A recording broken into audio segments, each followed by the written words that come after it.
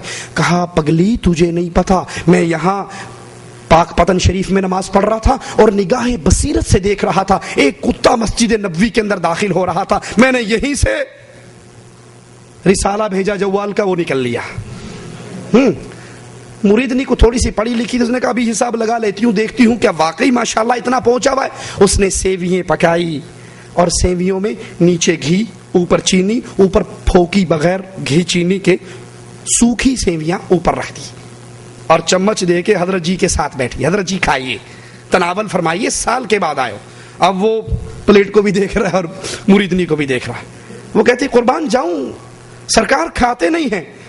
کہا میں تو سال کے بعد آیا تھا، بڑی امیدیں لے کر آیا تھا کہ تو بڑی خدمت کرے گی، اور تو نے پاگل عورت نہ اس میں گھی ڈالا ہے نہ شکر ڈالی ہے اور سوکھی میرے سامنے رکھ دی، میں کیسے کھاؤں؟